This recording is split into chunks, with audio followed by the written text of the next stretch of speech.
Returning home one day, I was stunned to find my room barren. "What's happening here?" I exclaimed. Behind me, my sister-in-law's voice cut through the silence, filled with a sense of victory. "You, a childless, unproductive woman, are nothing but an obstacle in my path. Leave." Her words dripped with malice as she attempted to usurp my parents' home. The notion was absurd. After all, I was single. "I'll unravel your devious plan," I vowed. My name is Catherine, a 40-year-old office worker navigating life's twists and turns. Though I've encountered potential partners, circumstances led me down the path of singlehood. Despite occasional bouts of loneliness, I've made peace with it. Marriage isn't the be-all and end-all.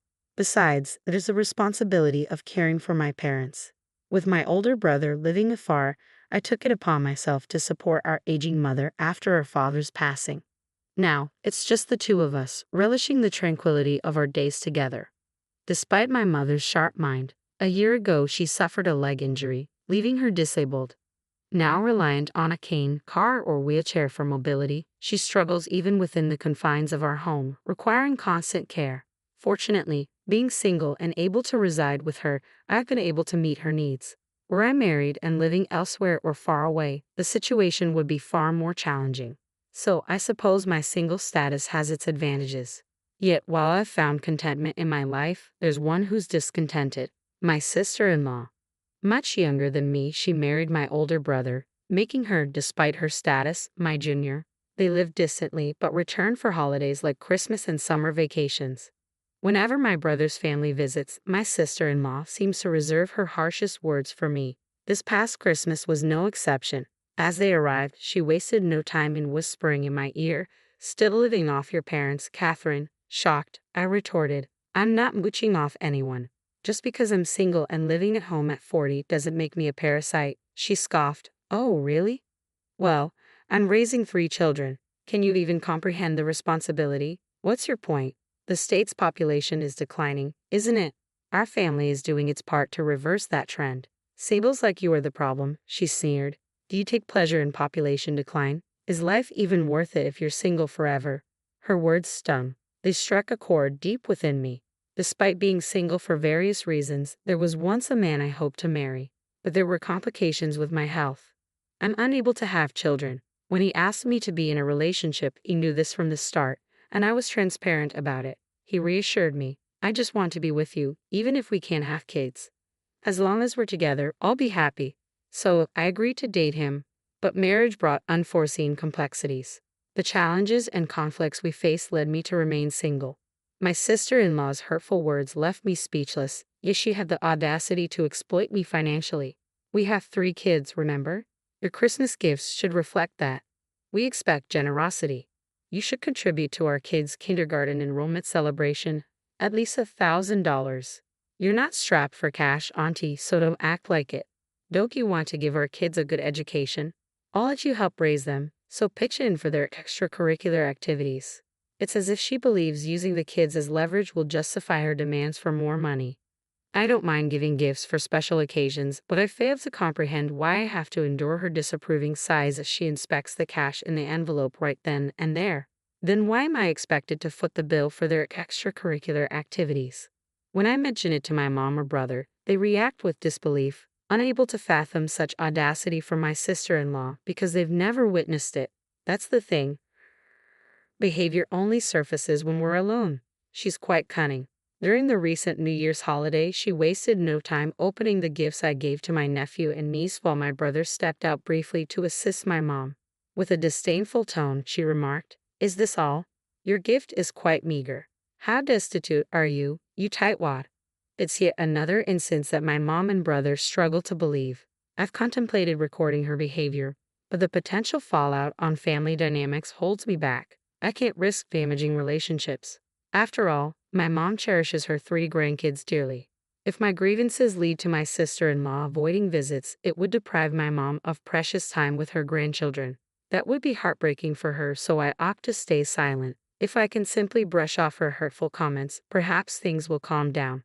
That's what I believed until circumstances took a sharp turn. One weekday, my sister paid a visit. With my brother at work and me working from home, it was just the 2 of us. My mom was at a senior daycare center, the kids were at daycare, and they were due to visit their maternal grandparents afterward. In this rare moment, my sister-in-law came to see me alone. I was puzzled by her unexpected visit on an unusual day, but she wasted no time getting to the point. "I think we should move in here," she declared. I was taken aback. What could she possibly mean by that? "Move in," I echoed, seeking clarification. "Exactly. Our family has been considering it," she confirmed. "By our family, you mean?" I trailed off, trying to wrap my head around the idea. "My husband, our kids, and me," she clarified. "Here, in this house?" I asked, incredulous.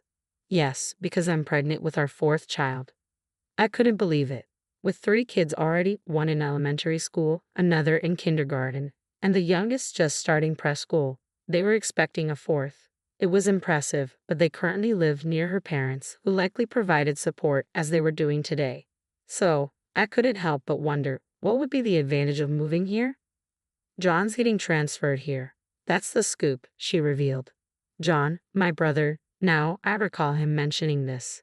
"Seems there's a plan to open a branch office right here in our hometown." "Who's eager for a branch office gig?" I asked. "John, apparently," she replied. He had volunteered for the position with enthusiasm. It made me wonder how personnel decisions could be so casually made. "Are you okay with this, sis?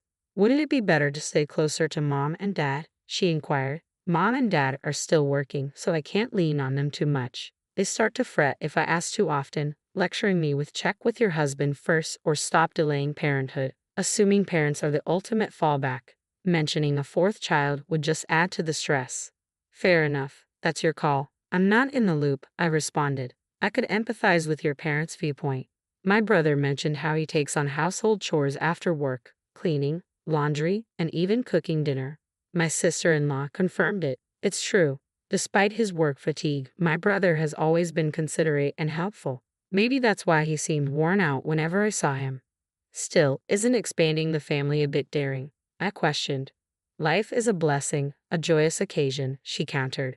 "I'm not one to say, stop having kids. But why the move to our place?" My confusion must have been evident. My sister-in-law explained. "Dealing with my parents is a hassle, and our current location is too isolated and inconvenient. Instead of leaving John to fend for himself here, we thought it'd be better for all of us to move in together." "Well, there are plenty of daycare options around here, right? So, Catherine, could you please find a place of your own soon?" My sister-in-law's words left me dumbfounded. What on earth was she suggesting? "I'm about moving in. Let's discuss that with my mom and brother. But why should I be the one to leave? Think about it. We'll soon be a family of 6, right?" I reasoned. "That's true," she conceded. "So won't this house be too cramped?" I continued. "Well, I suppose," she reluctantly agreed. "Then why are you telling me to leave?" I pressed. "I don't understand. Yes, 6 people is a lot, but 8 of us, including my mom and me, can manage living together. Sure, when the kids grow up, sharing individual rooms may become necessary, but worrying about that seems premature." Growing increasingly frustrated by my confusion, my sister-in-law raised her voice. "Look, you're in the way. You're childless and getting older. For our sake, move out, and don't go too far. You'll still need to help with the kids," she demanded. After her tirade, she abruptly left, urging me to vacate the premises soon. "We need to have a family meeting." That evening, I briefed my mom on Susan's remarks and dialed my brother. His response caught me off guard. "I've arranged a separate house for my family," he disclosed. "Sure, I've been traveling a lot for work, and I know it's been hard on Susan, but is she really that unhappy in the countryside?" His confusion was palpable over the phone. There was still something unclear. Despite this, Susan's plan to move in with us was seemingly put on hold, or so I thought. After a long stretch of working from home, I returned to the office one day. My mom was staying overnight at the daycare, worn out from work. When I got back home, I was met with a shock. What? My room? Completely empty. It felt surreal. Where had all my belongings gone? I got rid of them. All of them. Susan's voice startled me from behind. Turning around, there she was. "Susan, what are you doing here?" I exclaimed. "Shh, you'll wake the kids," she hushed me. "What kids?" "You'll wake the kids?" "What kids?" I questioned, bewildered. "The 3 kids are here until the beds arrive tomorrow. They're sleeping on the living room couch," Susan explained. Rushing into the living room, I found my nephews and niece fast asleep. "What's happening?" I demanded, still trying to process the situation. Susan, looking amused and somewhat speechless, chuckled. "You wouldn't budge, so I had to resort to drastic measures. I'm not leaving. I've already discussed this with my brother. Do you think you can just do as you please? Do you realize how many people you're inconveniencing?" I retorted. "Who's the one doing as they please here?" "I'm the one inconvenienced." I wanted to snap back, but I held my tongue, mindful of the sleeping children. Susan, however, disregarded my restraint and declared loudly, "Who cares what your mother or brother says? If you move out and our family moves in, they wouldn't object. That's for sure." "What? Where's all my stuff?" I exclaimed, bewildered. "I had a junk removal service take it all away," Susan replied casually. "No way. You got rid of everything, even my photo albums." "This is unbelievable," I protested. "Come on. If you understand, then leave," Susan insisted. "What? Hold on. Let's not argue." I resisted, but she easily overpowered me and ejected me from the house. It was nighttime, and causing a scene wouldn't help. She ignored the doorbell and my calls. With no other option, I spent the night at a budget hotel. The next day, I took a day off from work and hurried home. As I reached for the door, Susan emerged. "Oh, Susan," I exclaimed, trying to reach my brother, but to no avail. "Let's talk anyway. My husband is on a long business trip abroad, and the time difference makes it hard to reach him. You know I was on my way out, so make sure you take care of my kids." With Susan's abrupt departure leaving me stunned, I had no choice but to look after the 3 children. When my mom returned home that evening, I greeted her with a bitter expression. "Mom, isn't this a bit too much? It's certainly excessive to disregard John's input and act so assertively. Leaving the kids behind and going out is unbelievable. If she needed to leave them with someone, her own parents would have been the logical choice." I concurred with my mother. "And what are the actual advantages of living here? Plus, she went out all dressed up. There might be a clue in that," I added, pondering. In agreement with my mother's assessment, I promptly enlisted the services of a private investigator. A month later, I found myself in a hurried search for a 1-bedroom apartment as temporary accommodation. Susan had completely redesigned my room in my parents' house, rendering it unrecognizable. John was livid, admonishing her, "You can't just do whatever you want." But she seemed to argue that moving in would be better than their current residence. She also made comments like, "You're often away for work, right?" I thought it'd be nice for the family to stay together, so I tagged along. Raising children is truly challenging. It's only natural to live close to family and seek their assistance, he reasoned. When he mentioned that my mother required care, Susan retorted, "Catherine does, doesn't she? She's always at home. She must have plenty of free time." "I'm not just sitting around. I'm actually working from home." I defended myself, but Susan remained resolute about not allowing me back into the house. "You can't think you'll get away with this forever. We need to talk," I asserted, lacking support from my brother, prompting a family meeting. "Why the sudden urgency? I'm pregnant. Let's make this quick, okay?" Susan grumbled, though her belly showed no visible signs yet. Disregarding her complaint, the 4 of us, my brother, Mom, Susan, and I, gathered in the living room. "By the way, we've left the kids at a weekend daycare. Susan, first off, please apologize for disposing of my belongings without my consent," I requested. But Susan scoffed at my words. "It's your own fault for not leaving sooner." Without hesitation, she added, "People like you, who can't even have kids, should just live in a rundown apartment." "Yes, it's true I can't have kids, but I was living here for Mom's sake," I countered. "But your mother-in-law would enjoy living with her grandkids more than with you," Susan asserted, glancing at my mom. Mom replied diplomatically, "Living with my grandkids would certainly bring me joy." However, Susan cut her off with a triumphant smirk. "See, it's more meaningful for us to live together than with an unproductive person like you." Ignoring Susan's taunt, Mom continued, "If they were my real grandchildren." "Ha!" Susan was bewildered, not grasping my mom's implication. Suddenly, my brother produced a large envelope. "What's this?" I asked. "The findings of your affair investigation," my brother revealed calmly. "Ha?" Susan looked surprised, staring at my brother, who continued unfazed. "You didn't think we'd find out, did you?" "What are you talking about? I never cheated on you," Susan protested. Really? So these pictures are all fake, then? My brother retorted, spreading several photos on the table. Among them. Wait, no, Susan exclaimed, recognizing herself in compromising situations with another man. I found it odd when you insisted we move away from our parents who were helping with the kids to live here. Sure, the city offers more convenience, but you're not even utilizing childcare services and are relying on Catherine for childcare, aren't you? Well, I need a break too. Why not use childcare services like today? It's a waste of money. Do you think I haven't given you enough money? I'm saving up for our future. You defend it. What's the point when our bank account is empty? John interjected, presenting the bank book, which indeed showed a balance of 0. Hey, why are you brushing this off? It's our family's money. I have every right to check. So where's the savings for our future? Well, it's in a different account, you stammered. Oh, really? Let's see that bank book then. I don't have it with me. Where is it? John pressed further. Well, Susan hesitated, her lies becoming increasingly apparent. Despite the moderate temperature, sweat formed on her forehead. Maybe it's in the attic, she finally mumbled. John slammed his hand on the table.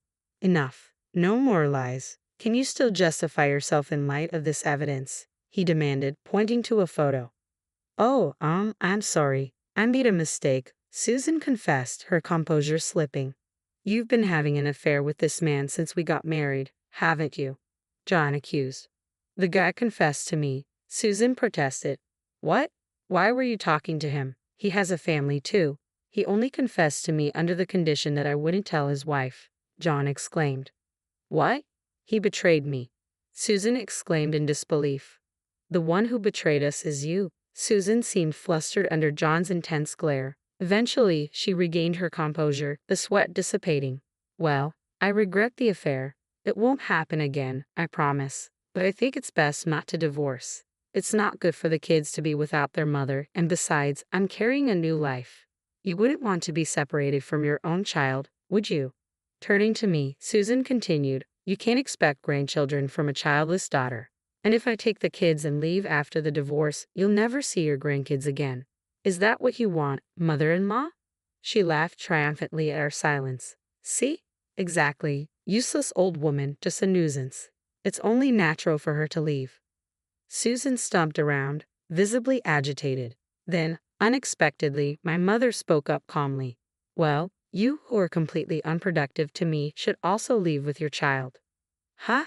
Susan's smile faltered as she looked at my mother in confusion. John then handed her a document. What's this? She asked, puzzled.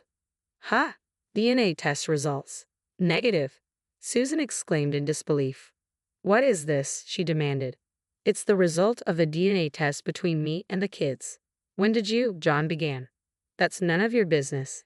Anyway, the results speak for themselves. None of them are mine. And here are the results confirming your affair, meaning they are indeed your kids, John interrupted, handing her the document. What? Huh? My kids aren't mine, Susan gasped. Meaning they're not my mother's grandchildren. They're complete strangers. I added, stunned by the revelation. No, it can't be true. You're lying. You knew about this, didn't you? You orchestrated this. Susan accused, her voice rising in panic. I didn't. That's what the other guy said. John protested. You told him it's sad that our children can't live together as a family, I interjected, shocked by the revelation. Susan looked as though she might faint any moment, her face drained of color. Then my mom delivered the final blow. So, you're a burden because you can't bear my son's children. Please pack up and leave with the kids and hurry. What? Are you going to throw us out onto the street? These young kids, you monster. Susan cried out, attempting to garner sympathy. The real monster is you. Another voice boomed through the room, causing Susan to whirl around, eyes wide with shock. Dad, why are you here? And Mom too. Standing before us were Susan's actual parents. They've agreed to take all the children once I explain the situation, my dad explained. You foolish daughter. Can there be anything more shameful for a parent to hear? Susan's father's stern words caused her face to pale even further as she sobbed. John, Catherine, I apologize deeply for my daughter's foolishness. We will make sure she faces the consequences, Susan's mother added. Consequences? Hold on, I can't afford that. Susan protested. Will you cover for me, Dad? She pleaded. No way. I'll lend you the money, but you're paying me back even if it takes you a lifetime, her father declared sternly. With that, her father whisked Susan, who was on the verge of tears, away without waiting for a response. Her mother, repeatedly bowing deeply in apology, left a lasting impression. Despite being good parents, they had raised such a daughter. Raising kids is tough, huh? I remarked lightheartedly. Later on, my brother John smoothly went through with the divorce. Her parents cleared the alimony and her expenses from the affair in one go. The kids went back to their grandparents' home. They've been there before, so they're adjusting fine without any confusion. They didn't do anything wrong, John, who had always believed they were his biological children, said with a hint of sadness. It's hard to accept that they're suddenly not yours. I hope John's wounds heal one day, I mused. 3 years later, John found a great partner and had a child of his own. But that's another story. As for Susan, she had her 4th child, and when she tested for paternity, it confirmed it wasn't John's. Under strict supervision from her parents, she worked tirelessly, but she continued her affair. Eventually, her infidelity was exposed to her lover's wife, leading to a major confrontation. After the intense altercation, Susan faced more alimony payments, and it appeared she was ejected from her parents' home. Her whereabouts remained a mystery thereafter. As for me, I continued to lead a tranquil life, caring for my mother as always. Remarkably, all the belongings she disposed of were swiftly recovered by contacting the waste disposal company on the same day. On one such serene day, a familiar face greeted me unexpectedly. It had been quite some time. Before me stood the man I had once envisioned marrying. I couldn't forget about you, and I've remained single all this time. Even my parents have relented, albeit for a somewhat selfish reason. With my brother now married and having a child, they've told me I'm free to pursue marriage as I please, he confessed, a gentle smile adorning his face. Caught off guard, he presented me with a ring. It may be belated, but I can't imagine being with anyone else. I want to support you in caring for your mother. So will you marry me?